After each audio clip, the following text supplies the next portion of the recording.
because the self is full of itself. You talk about people, you say he's full of himself. That's exactly what it means. He's full of himself. One of the things about Darija, Ammiya, a lot of people don't think what these terms mean, in Darija. But one of the things the Egyptians, they say, and they don't know what it means, but I'm convinced it's from their own spiritual tradition. If an Egyptian wants you to say, watch out, he says, خَلِّ بَالِكَ مِن نَفْسِكَ. Isn't that how they say watch out? خَلِّ بَالِكَ مِن نَفْسِكَ. But if you actually look at what it means in Arabic, it means empty your mind of your ego. خَلِّ بَالِكَ مِن نَفْسِكَ. Do the takhliya of yourself. That's how you watch out. Because the only thing that gets you in trouble is your nafs. That's the only thing. It's the only thing that gets you in trouble is your nafs. And so the Muslims were very serious about doing work on themselves. Now they're serious about doing work on everybody but themselves. They don't want to do any work on themselves because there's nothing wrong with them. It's America. That's what's wrong. It's Israel. That's what's wrong. It's Bashar. If we could just get rid of that guy, everything would be perfect. It's everything but where it all starts. That's why, and if you look at our condition, that's the whole basis of it. The Prophet ﷺ, he began by emptying them out. He made them vessels for the truth.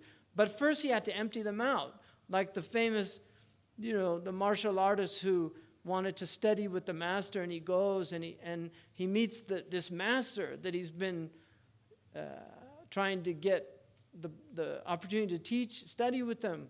And he says, oh, and I studied with Master so-and-so. We did this. I did Wing Chun, and then we studied with him, and I did this system, and then I studied with this, I did this. And he's telling the master all these people he studied with and all these things he learned.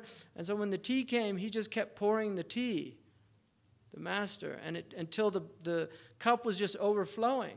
And this man says, well, why are the cup's full?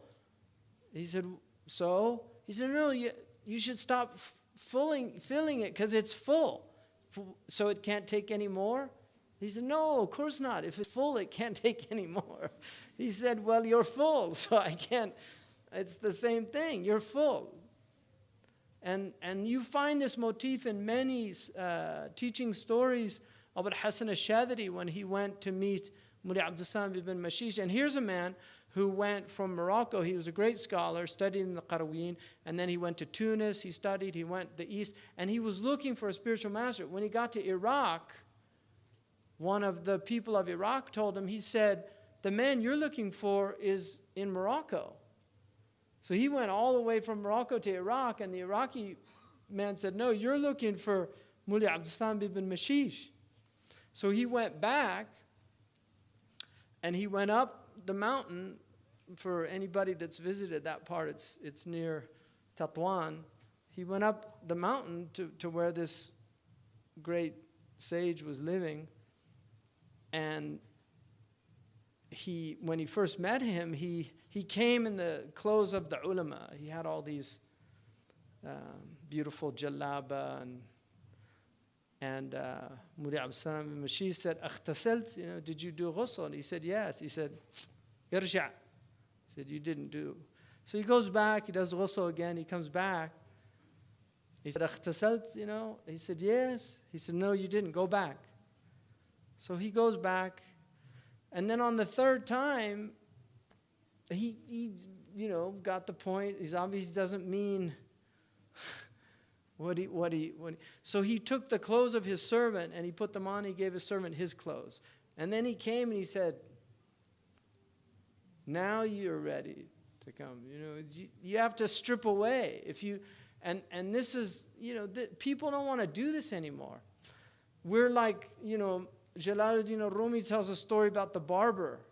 They used to do tattoos. So you go to the barber, you get your hair cut, you get a tattoo, like now in America, right?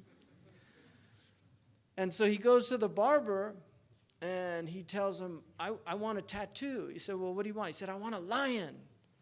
You know, people wonder why everybody's getting tattoos now. Tattoos are about the ego. You know, Descartes said, I think, therefore I am. Now they say, I ink, therefore I am. That it's a way of letting people know I'm different. I'm special.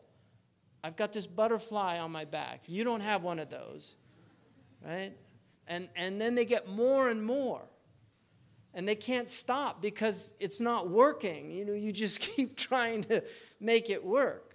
So he wants a lion because he wants to feel like a lion. So put a lion on my back. And so the tattoo artist, he says, all right. So he starts with his needling. What's that? You know, he said, that's the tail. He said, no, make it a lion without a tail. So he said, okay.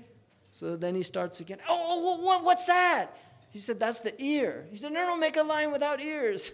He said, okay. And then he starts again. What's that? He said, that's the mane. No, make it a lion without a mane.